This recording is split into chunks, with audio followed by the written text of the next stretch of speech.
Cheating isn't gender-based. When a man cheats, people say it's in their nature. They claim that in a gathering of 100 men, either single or married, that 90% will either think about cheating, plan it, or eventually do it. They excuse this bad behavior instead of working against it. Yeah, there's some stats too as well, that a lady is more likely to cheat only when she has had some form of emotional connection with the person she's about to cheat with. And that men do not need to be emotionally hitched or connected to whoever they want to cheat on their partner with. Like, they can disregard their partner and have interactions intimately with other ladies because they aren't technically going to go above the pleasure of the activity itself. When they are now being confronted in trying to justify that behavior, they then remember that, oh, yes, women too cheat, right? But on their end, they are mostly emotionally invested when they cheat, and it's not probably a one-night thing or a fling. Just some bunch of excuses from both genders, if you ask me. You see, we've even heard stories where men do DNA tests on their kids, and sometimes it turns out that none of them are their kids, or just few. Men also bring this up in the war battle of who cheats more, as if there's a prize to be won for that. You see how humans, we have drifted away from what is really important. It's just so sad. As a lady in that situation, right, who made your husband think he was the father before the truth came out, what was the outcome of that relationship that you and your partner in crime did? Or even the one that the husband has children outside that his wife didn't know about? Cheating has been an act that has been destroying families or relationships itself. So barely 48 hours before I wrote my first draft for this episode, I went to a friend's place and she had a male friend visit her. While they were talking, one discussion led to another, and she was like, "Guy, what about your babe that you said things were going to get serious after NYC? The marriage stuff and all that." Well, for listeners listening, NYC is a one-year program for graduates in Nigeria that was established by the government, so they claim that we can be united as one using that approach. But let's leave that conversation for another day. So this guy's babe went for NYC, and according to him, she got involved with a new guy there. My friend looked at him and said, but weren't you also going out with another lady? Can you imagine? Like, they both knew that he had a main girlfriend and someone else was on the side. So sad. And that the NYC babe was the main girl. And the next thing that came out of his mouth was, I'm a man now. In my mind, I was like, really? You're a man? That's your justification? That conversation was disgusting, and I couldn't just wait to leave that environment because it's funny. Not in a good way though, but by how normal that excuse he gave has become. You know why? There's this forgiveness ratio people come up with that when a guy catches his partner cheating, the forgiveness ratio is almost zero. Like, it's mostly impossible for the guy to forgive a lady. But when a lady catches a guy cheating, she's now somewhat expected to forgive him, like, even if he does it repeatedly. Like, we've missed it completely. Where we argue on why being accountable or faithful has to be gender dependent. The real question we should be asking is, why cheat?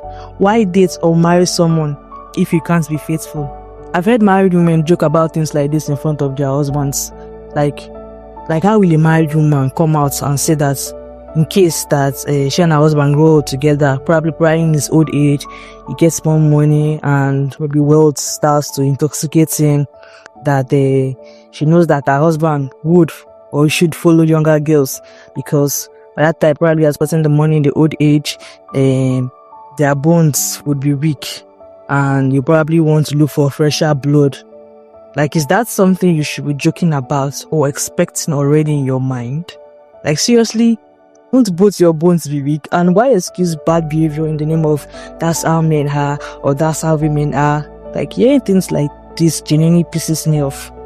Why are we encouraging or applauding attitudes like this simply because society normalizes them. Now, some people will say it's only religious people that are against cheating, or it's just society's rules, or we are just being too emotional. There's no big deal there, or we are not being logical enough, or we are disregarding biology or science. And I think I just have to address this from every angle, so you don't hide behind any excuses at all.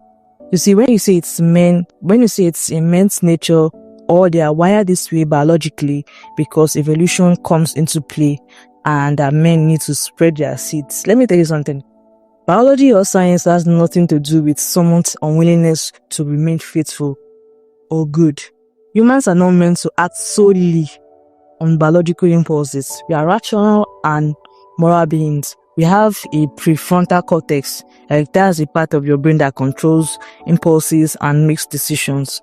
The mere fact that your body signals you need to do something like urinating or menstruating, like if you are a woman, doesn't mean that if you are in your right senses, you won't get a pad, or you would urinate on your body in public, whether someone is watching you or not. Imagine walking on the road and you figured out that you need to take a piss. Would you just do it right there when you are not sick? Why? Because we are not slaves to our biology. Animals are the ones that act on instinct, but humans make choices. That's literally what separates us from being animals. The ability to override our impulses with reason and morality. So when someone says men are biologically programmed to cheat, what they are really saying is, I choose to act like an animal instead of a human being. Because biology can explain an urge, right? No doubt. But it doesn't justify an action. You are not a dog you eat. You are a grown person who can choose to keep your commitments. And if you want to argue logically about this, in a relationship, what do you call a person you're in a relationship with? Isn't the term called partner? Partner and not partners. There's an agreement with your partner. Whether you said your vows at an altar or you're just dating, no one in their right senses would want to share their partner with anyone, no matter how we lie to ourselves concerning that, because we are afraid that they might leave, right? Partnership involves an agreement, a commitment to be true to yourselves, both of you. It's giving the I choose you and I'm not looking elsewhere kind of vibe, like you are the real deal. So violating it because you are in your feelings or you had an impulse doesn't mean you should go out and cheat. Think about this. If you sign a contract at work and break it, there are consequences. You could lose your job, get sued, ruin your reputation, or even if you borrow money and you don't pay it back, there are also consequences. If you lie in court, there are also consequences. But somehow, breaking a commitment to another human being, someone who trusted you with their heart, their body, if you guys are married, right? Their future, is that supposed to be okay automatically? Other people say, don't put your eggs in one basket. This is the highest form of comfortability in hurting someone, because according to you, you are testing the waters so that you have many options, so that you not get disappointed in case one leaves you or one thing or the other. That's not being logical or smart. It's far from it. That's manipulation. That's taking someone's time, trust, and emotions under false pretenses, and intentionally depriving your partner of what is actually theirs, like what belongs to both of you. Right? Why both of you might be building together when they are being faithful to you, you are out there giving pieces of yourself to other people. And no, cheating is not about being intimate with another person. You can be cheating emotionally too as well. You can't say you want the benefits of commitments without the responsibility of being committed yourself. That's called having your cake and eating it too. And logically, it's dishonest, unfair, and wrong. You see, when someone cheats on you, it's not just about the physical acts. It's more like a betrayal, like every I love you becomes a lie. It destroys trust in the long run. People who have been cheated on describe it as one of the most painful experiences of their lives. Some develop depression, anxiety, some can't even trust anyone again for years. I've seen people who were confident become insecure, people who were open and the reverse became the case. People who believed in love and didn't anymore. You're not just making a mistake when you cheat, you are potentially destroying someone's ability to love and to trust. You're damaging them emotionally in ways that can take years to heal, if they ever fully heal. You are creating a monster in the next man Because we as humans, we have this in our minds that once someone does something to you, you have to do that to the other person. So you are creating a chain of wicked people. And for what? Like a moment of pleasure? Is it an ego boost? Like just because you were curious? You see, emotionally, cheating is one of the most cruelest things you can do to someone you claim you love or who loves you. People live every day with the question of, was I ever enough? Like, there's this thought that always comes to their mind because of what has happened to them. And it takes some emotional maturity and education to actually move past situations like this. And lastly, don't say people in society are putting up rules so that they can tag being a cheat wrong, or you think it shouldn't be and should be allowed according to you because of the recent high rates at which it has come into existence and people seeing it as normal. There was a time when society accepted slavery. There was a time when society said women shouldn't vote. There was also a time when society said certain races shouldn't marry each other. Were those things right just because society accepted them? No. Every functional society, whether ancient, modern, religious, secular, that they've recognized that commitment and trust are foundations of stable relationships and families. Not because they are trying to control you, but because without trust, nothing works. When you cheat, trust is broken, and trust is what holds communities, families, and societies together. Do you want to live in a world where nobody actually keeps to their word? Where agreements mean nothing, where people just do whatever feels good in the moment, regardless of who gets hurt? Then be prepared for chaos, pain, not just for individuals, but for communities and the generations to come. You see children growing up and seeing their parents cheat, right? And they learn that commitment doesn't matter. As if my father is doing this, or if my mother is doing it, that means it must be right now. And that chain, that circle keeps on increasing and going forward. They learn that lying is acceptable, especially if you don't get caught. They learn that people you love can hurt you and it's just normal. Just wave it off, okay. That is society you want to build. Nobody trusts anyone because everyone's out for themselves. Society's rules about faithfulness doesn't oppress you, to be honest. Even scripturally or religiously, even if you don't accept it. In the book of Hebrews, right, there's a part that said marriage should be honored by all, and the marriage bed kept undefiled. And that God will judge the adulterer and the sexually immoral. He didn't say He's going to judge just the male adulterers or just the female adulterers, or one of them will get a free pass. It's actually for everyone. God doesn't have a double standard, even if society does. Or do you want me to get into Proverbs? Proverbs, I mentioned that if you commit adultery, you don't have sense. Not in this worship, but that's what he meant, that you don't have sense, basically, because you are trying to destroy yourself. The Bible calls it what it is: senseless, destructive, and one lacking wisdom. God designed marriage and committed relationships to be between two people exclusively, not because He wants to restrict you or make you miserable. When you cheat, you are not just sinning against your partner, you are sinning against yourself and against God. So no matter the angle you try to come up with to justify what is wrong, you can't keep saying it's good or normal to cheat because you feel good when you are hurting the next man or woman. Stop trying to gaslight people who call a spade. I think that they are angry, that is because it has happened to them, because someone has cheated on you, that's why you're doing like this, and that they don't even have the guts to cheat back, that's why they are angered. And no, that's not why they are angry. That's not why they are angry. This isn't even about anger or who has it worse. You can't overlook this because it serves your evil agenda that would hurt the next person. So the bottom line is, whether you are a man or woman, whether you are emotionally invested or not, whether it's just physical or not, it's still wrong. Cheating is wrong, period. Doesn't matter what gender you are. If you can't be faithful, don't get into a committed relationship. Don't get married. It's that simple. There's no biological excuse. There's no men are wired this way defense.